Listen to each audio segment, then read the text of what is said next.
அனைவருக்கும் வணக்கம். இந்த மேடையை நான் ரொம்ப முக்கியமான ஒரு மேடையாக பார்க்குறேன். நான் வெற்றி பெற்றவர்கள் மேடையில் நின்றுட்டு வெற்றி பெற்றவர்களை பற்றி பேசுவது என்பது எல்லாருமே விரும்பக்கூடிய ஒரு மேடையாக இருக்கும். அல்லது நிறைய பிரபலங்கள் இருக்கிற மேடையில் நம்மளும் ஒருத்தராக இருக்கிறது அதுவும் விரும்பக்கூடிய மேடையாக இருக்கும். ஆனால் இந்த மேடை ரொம்ப வித்தியாசமான ஒரு மேடையாக நான் கருதுகிறேன். அதற்கு ஒரு மிகப்பெரிய வாய்ப்பை ஏற்படுத்தி கொடுத்தது என்னுடைய மாப்பிள்ளை குகன் தான். நான் பலரின காலத்தில் நிறைய அண்ணன் சொல்லி தான் நிறைய பேர்த்த சினிமாவில் கூப்பிடுவேன். நான் அதிகமாக மாப்பிள்ளைன்னு சொல்லி கூப்பிட்ட கேரக்டர் குகன். நான் பார்த்த கிட்டத்தட்ட 15 வருஷத்துக்கு முன்னாடி நான் பார்த்துருப்பேன்னு நினைக்கிறேன். அந்த கணத்திலிருந்து இந்த கணம் வரைக்கும் அவர்கிட்ட இருக்கிற அந்த உற்சாகமும், ஆனால் பிரபாகரன் சொன்னது போல அந்த சினிமா மேலே உள்ள காதலும், அவனை ஒரு நாடோடியாகவே இந்த சினிமா பல காலகட்டங்களில் தூக்கி எறிஞ்சிருக்கு. ஆனால் இவ்வளோ காலம் அவளை எல்லாம் சடிச்சு இந்த மேடைக்கு வரத்துக்காண்டி அவன் பட்ட சிரமங்கிறது எழுத்தில் எழுதவே முடியாது. ஆனால் எப்போதுமே அவனுடைய முகத்திலையும் சரி வார்த்தையிலையும் சரி சோர்வு வந்ததே கிடையாது. அப்படி அவன் இப்போ அண்ணன் சொன்னார், ஒரு தண்ணீர் கதை சொன்னார், சல்லடையை தூக்கி எறிஞ்சு நிறைஞ்சிருச்சுன்னாரு. ஒரு ஜப்பானிய பழமொழி ஒன்று இருக்கிறது, தண்ணீரையும் சல்லடையால் அல்லலாம், அது பனிக்கட்டியாகும் வரை பொறுமை இருந்தால். அந்த பொறுமை தான் இன்றைக்கு இந்த மேடையை குகனுக்கு கொடுத்துருக்கு. உடனே குகன் அவர் வாழ்க்கை வந்திருக்கின்ற கருடானந்த சுவாமிகள் இப்போதான் அறிமுகமானார். பயங்கர ஃப்ரெண்ட்லி ஆகிட்டோம் நாங்கள் 2 பேரும். ஏன்னா பகுத்தறிவு கலந்த ஆன்மீகம் என்பது அரிதான ஒன்று.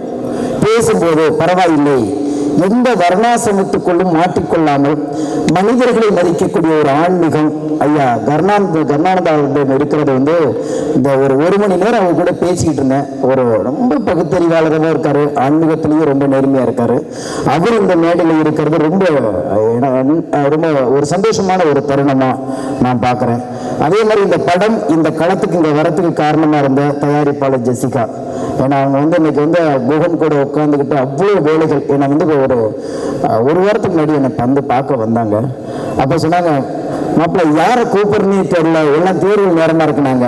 நாங்களும் எல்லாரும் முயற்சி பண்ணோம்.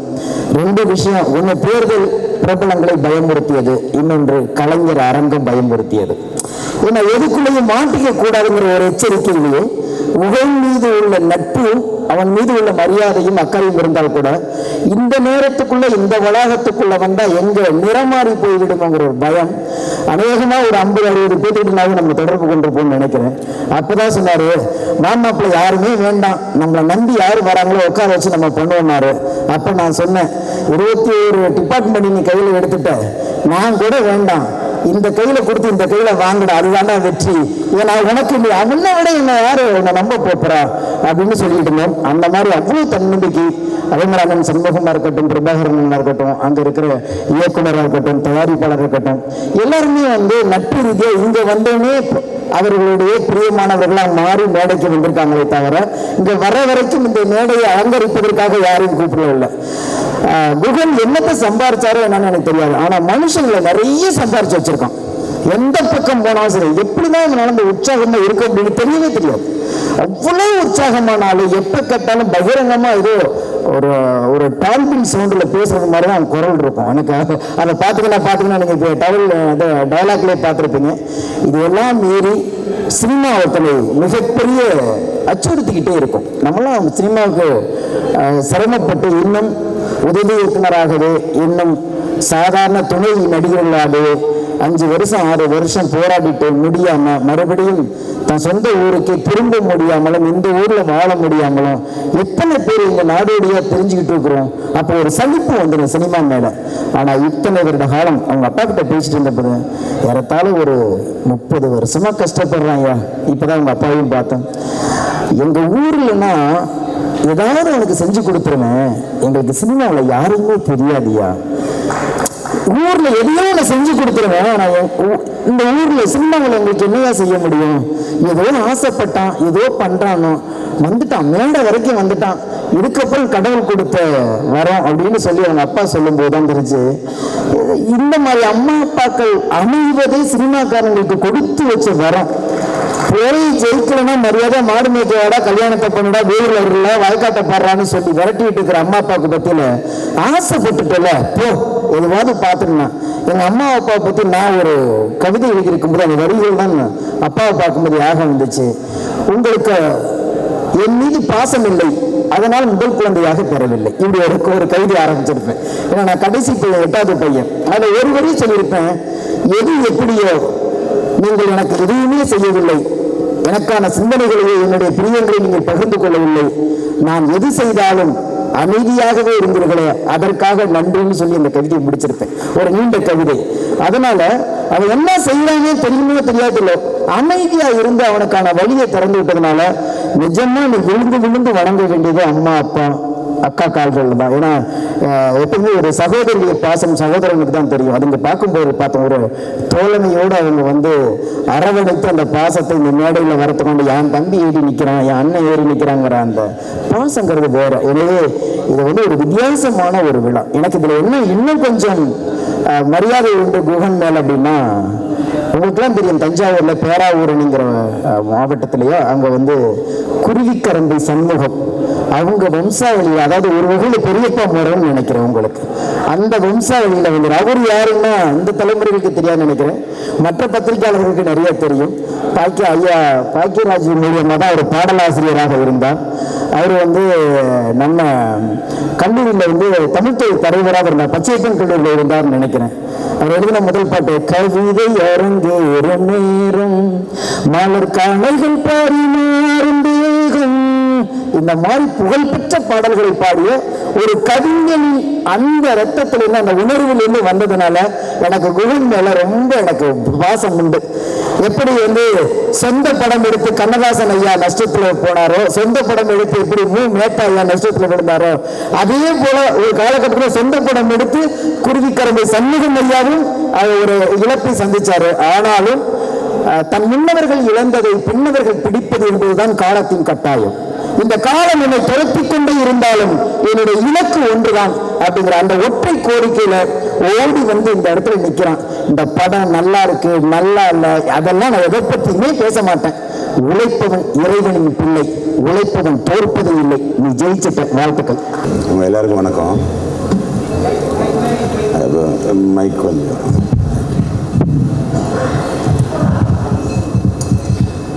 உங்க எல்லாருக்கும் வணக்கம். இன்னைக்கு என்ன பெரிய முதலாளி அவர் வணக்கம். இந்த வங்காள விரிகுடானா நான் பெரிய ஏதோ கம்ப சுத்துற வேலைகளை பார்த்துட்டேங்கிற மாதிரிலாம் இல்லை. ஓகேண்ணா, தேங்க்யூ. இது எனக்கு பிடிச்ச ஒரு விஷயத்தை நான் வெளியில் கொண்டு காட்டுறது எனக்கு ஒரு சந்தோஷம். இந்த 5 பேர், கலைஞர், டாக்டர் கலைஞர், முதலமைச்சர் அம்மா, முதலமைச்சர் எம்ஜிஆர் அவர்கள், அண்ணா அவர்கள், ராமேஸ்வரம் கடற்கரை ஓரத்தில் இருக்கிற அப்துல் கலாம் ஐயா அவர்கள், இந்த 5 பேரையும் ஒரே போஸ்டர்ல கொண்டு வரணுங்கிறதுக்கு மட்டும் யோசிச்ச படம் தான் இந்த வங்காள விரிகுடா. அதுல கிழக்கே உதிக்கும் சூரியனை கடவுளாக நினைப்பதுண்டு, உச்சியில் இருக்கிற சூரியனை பல பேர் வெயிலினை திட்டுவதுண்டு, மறையும் பொழுது சூரியனை மனசார ரசிப்பதுண்டு. சூரியனுக்கே அந்த நிலைமை, மனுஷனுக்கு நிலைமைங்கிறது இந்த படத்தோட கருத்து. டாக்டர் ஏபிஜே அப்துல் கலாம் அவர்களின் கனவு காணுங்கள் என்ற திருவாசகம் திரைப்படமாக்கப்பட்டுள்ளது. அவர் சொன்னது மாதிரி இந்த ப்ராஜெக்ட்ல என்ன மாதிரி வாழாதீங்க, அவங்கள மாதிரி வாழுங்கன்னு படம் எடுத்திருக்கிறேன். எப்படின்னா,